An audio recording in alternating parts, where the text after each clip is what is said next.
Greetings and welcome to the Stoic Gamer podcast. My name's Michael Bolton. In this podcast, I talk to players at all different levels of the hobby about their experience going to competitive events, whether it's their first time or whether they're a seasoned old timer like myself. I discuss the events we're going to, I discuss the events we've been to, and I talk about everything from army building, rules queries, happenings on the table to hotel disasters and culinary and gastronomic accidents, all part of the hobby and all part of visiting different parts of the country and the world as part of our fantastic 40k hobby. If you like this kind of content and you want to hear more, please let me know. If it's on YouTube, please just leave something in the comments. I'll always get back to you if I can. And if you're listening on any other kind of platform such as Spotify, do leave me a message. Listeners, I am not very well. I've got a terrible man cold and it's affecting my ability to think, speak, breathe. And so, frankly, that could explain the catalogue of cock-ups that have happened just more recently. Like, only today, I recorded this podcast once and didn't check to see if I was recording. So I did 25 minutes talking at a machine. It said I was doing everything right. I pressed the button and guess what? No sound. So I'm starting again, which is a bit depressing. Although from your point of view, a little bit of practice might get it better. Who knows? Anyway, I'm talking quite quietly and softly because otherwise I'm going to burst out into coughs and splutters. And if I do, please forgive me. And I can't be bothered to edit it. It will just remind you all how sick and poorly I am. Over the weekend on Sunday, I went to the Warlords of Walsall RTT, 48 players. So actually quite a few players, to be honest. And it was split up into two 24-man competitions. So there were two podium places for first, two for second, two for third. So that was quite nice. And I thought I was going to do reasonably well. I had a good list, I thought. Excuse me. There'll be more of that. I do apologise. But I thought I was going to do well. But the day started with an augur of things to come. As I leapt out of bed feeling absolutely dog rough, bunged up nose, couldn't breathe, hadn't slept during the night, just a cold. I know. I'd like to put it down to something worse, but I've recently had pleurisy and I don't know whether it's worse or whatever, but nevertheless. So I leap out of bed, throw the curtains open, early doors, and it's icy as an icy thing. All the cars are covered in frost, and I have to move my wife's car to get my car off the drive. So I come downstairs, I scrape the windscreen, I put the heating on, I get in the car, reverse the car, touch the brakes as you would normally, and the car doesn't stop. I go skating off down the drive, swing the nose round, across the drive and into a hedge. So I'm over the lawn, face down on a downward facing slope with my nose in a hedge, thinking, oh, now what? So that wasn't a good start. It was even worse when I couldn't get the car out because it's on a muddy grass lawn. So I now wake up the entire family who are not very happy with me at 7:45 in the morning on a Sunday. We can't push it. We can't move it. So I'm a bit annoyed. Anyway, I'd promised Dan Bates from Glasshammer Gaming that I would give him a lift to the event. So he turns up, laughs his socks off at what I've done. And I happen to know his dad is a really nice chap who owns a Land Rover. And I said, could you pull it out? So we phoned his dad. And his dad says, yeah, I'll come over when you get back. So sometime around 8:00 in the evening, I'll come over. We'll strop it up, pull it out. It'll only take a couple of minutes. So that's the plan. I then jump into my car. Dan throws his army on the back seat. And when I say throw, it's not attached. It's in a tray on the back seat. Well, he's happy with it, so I'm hoping that now I'm tensed up because I'm having to drive really carefully. So we eventually get to the tournament more or less on time. I'm feeling even worse. I've taken more drugs than is probably legal, but I still feel awful. And we arrive, and I get to play Liam. Liam, wonderful fella with a magnificent beard. I must say, I was jealous. I know I've shaved mine off, but it was never to the extent that this was. This was beautifully groomed, super duper colour. Oh, it was awesome. I had a bit of a man crush on Liam, to be absolutely honest with you. But we're moving forward. He had demons. He had, what did he have in his list? Shalaxi and Be'lakor for the cheeky arriving, charging 6 inches, etc., etc. And other than that, some fiends, some flesh hounds, so 3 beasts of Nurgle, which he used to deep strike and achieve objectives, some mission objectives, and 3 units of horrors that split up into other horrors. It was Dawn of War deployment. He went for fixed objectives, and he went for behind enemy lines and deploy teleport homers. This won him the game at the end of the day because he was able to consistently score. Because I couldn't screen him out of landing in my deployment zone, and the reason I couldn't wasn't that I didn't have enough models, but that he placed Shalaxi and Be'lakor in such a position where, as if I did screen him out, he would charge and kill everything I put there. I wasn't sure I could kill both of those monsters if they arrived at the same time. So that was a mistake, and I put it down to me being poorly. I think I should have screened him out using my flayed ones and my death marks. He would never have got in. He would have had to throw Shalaxi and Be'lakor into my lines, where I could have then shot him and countercharged with the Nightbringer and the Silent King, etc., etc. So I think I made a mistake on that one, and that was by just simply not seeing what the mission was, and not playing it. It was an error. Having said that, the final score was only 8 points difference, and he won.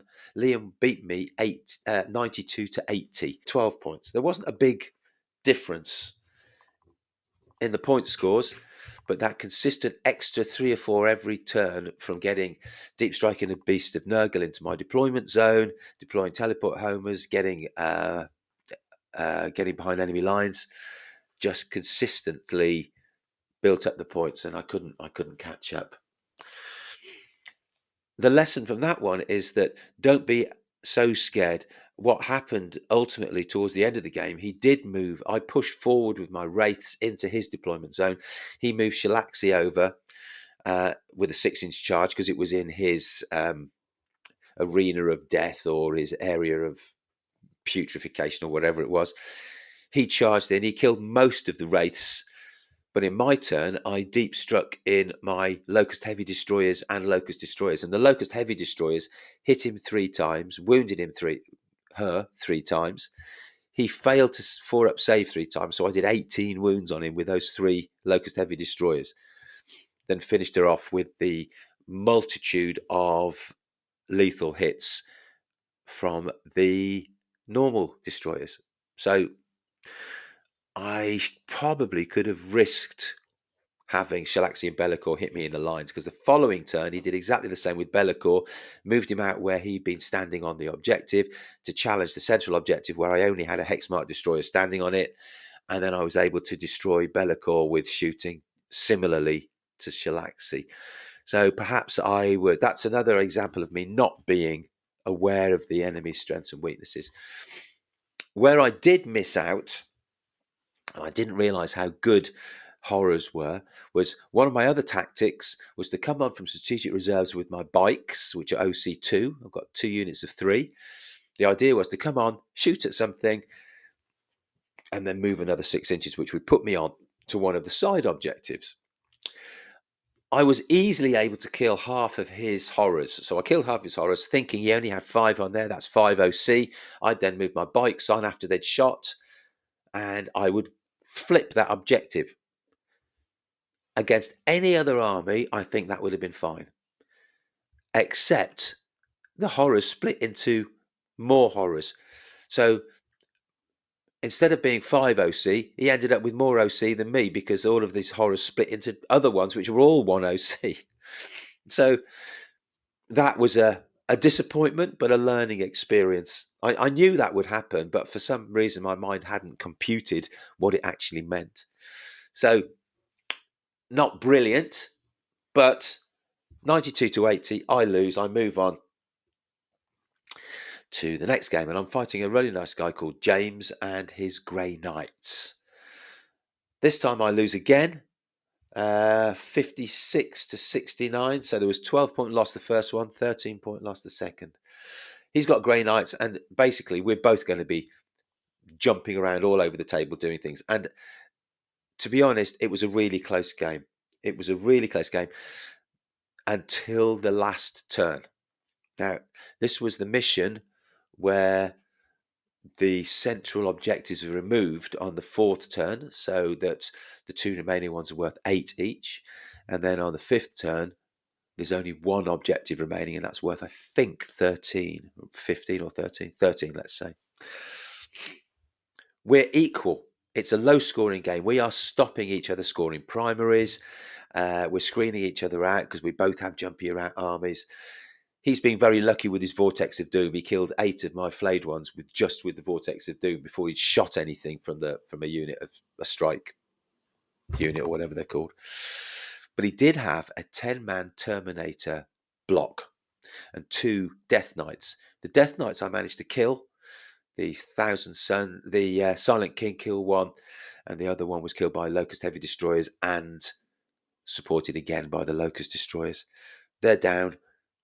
His 10-man Terminator block untouched. He's teleported it around. He's scored a couple of small points behind enemy lines, things like that. But I haven't bothered to shoot at it because I know I can't really hurt it. So it gets to the last turn. Has just a couple of guys sitting on. And again, this is the second time I've gone first, which is a real horror in this scenario, and the first one. Excuse me. So he's got 2 guys sitting on an objective. He's got 5 guys sitting on objectives. I drop in with 3 Locust Heavy Destroyers and the Silent King, 9 inches away. Shoot at them. Kill 3. 2 left on the objective.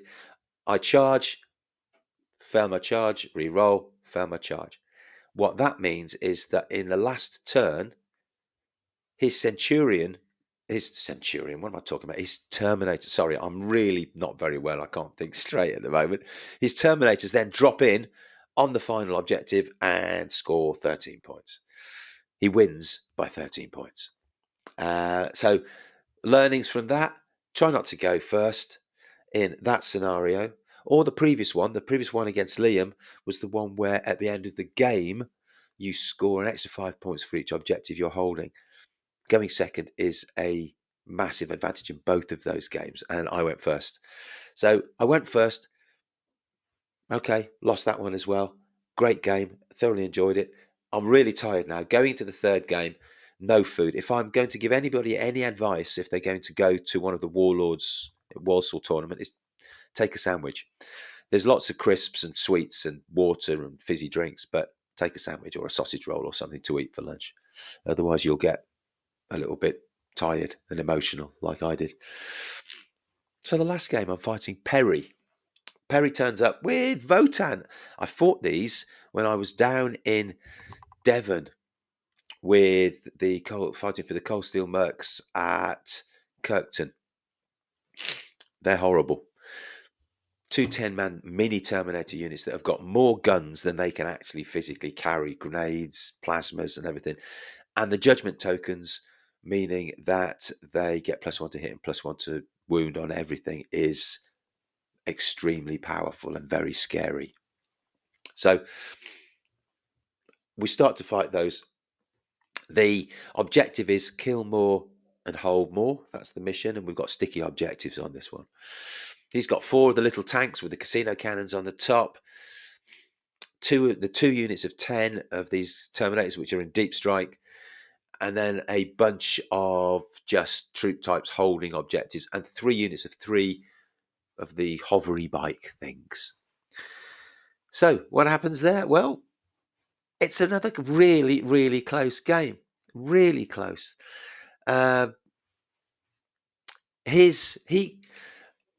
It's a case of scoring as many points as you can every turn, because if you start to lose units, it's a problem, because they get the points for killing more, and then you're also down on assets when you want to do things. So it's not easy.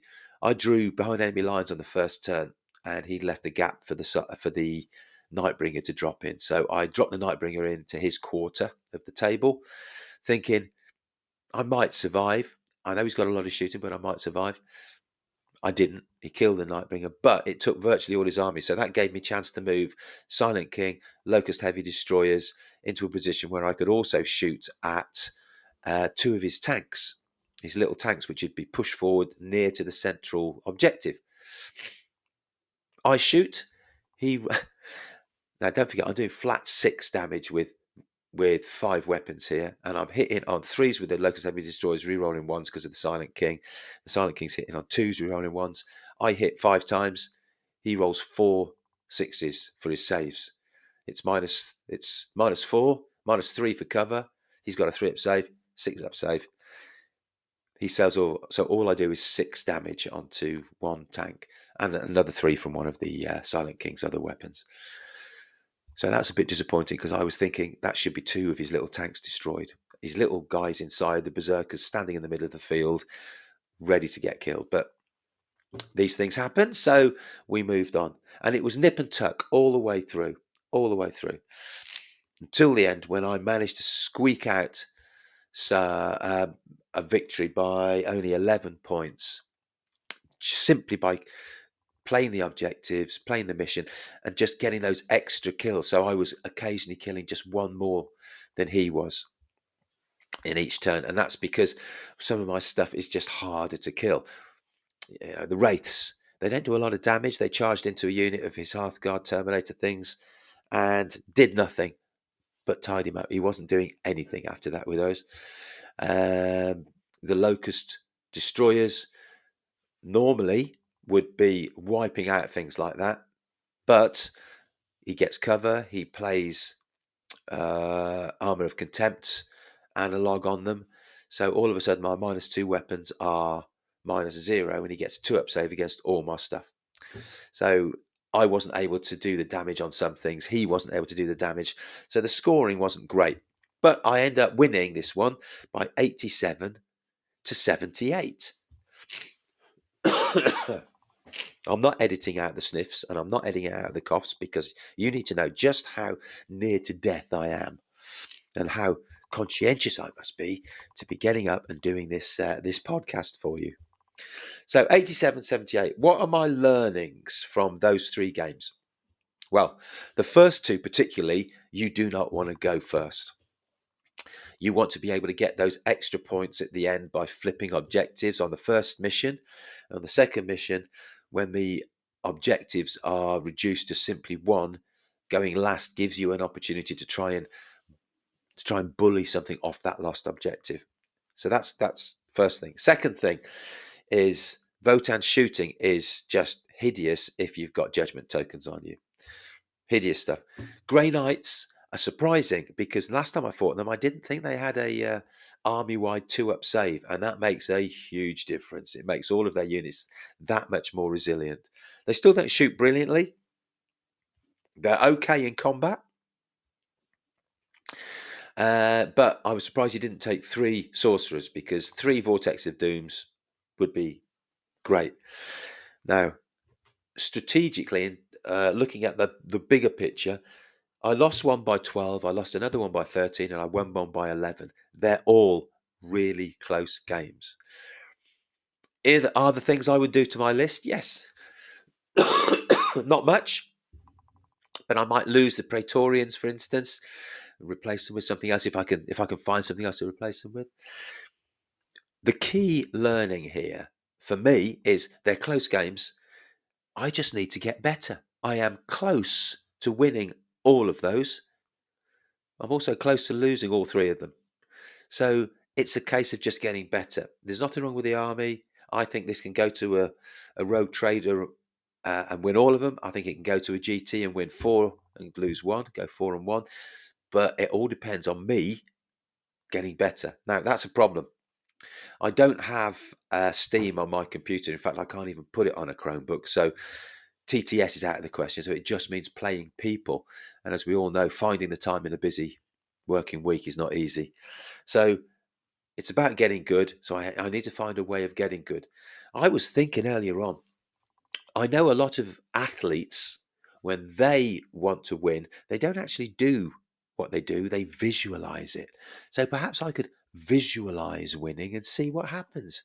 So for the next time, I'm going to be visualizing, levitating, meditating, procrastinating, all of those things. So that's the plan. Just get good is the answer. That is all. I am now going to go and lie down in a darkened room. What I can say is I got home, phoned Dan's dad. Dan's dad arrived in his 4x4, pulled the car out, it took 5 minutes, just minor damage for those of you that were wondering what happened at the end of this. Dan went 2-1. He lost to a mirror match against another Yinari Eldari at the end of the last game on the last turn. Really close to winning he was, but lost the last game. And that's it. I will leave a connection. I'm going to try if I can work out how to use my new system. I'm now using a platform called Riverside because Anchor and Spotify are stopping their free podcasting service in terms of studio. So they've now palmed it over to Riverside. So I'm using that and see how I get on. That is one reason why I had to record it twice, because I forgot to press the right buttons. Nevertheless, I'm going to go now. Thank you for listening, for those of you that have been, and I'll see you on the ice.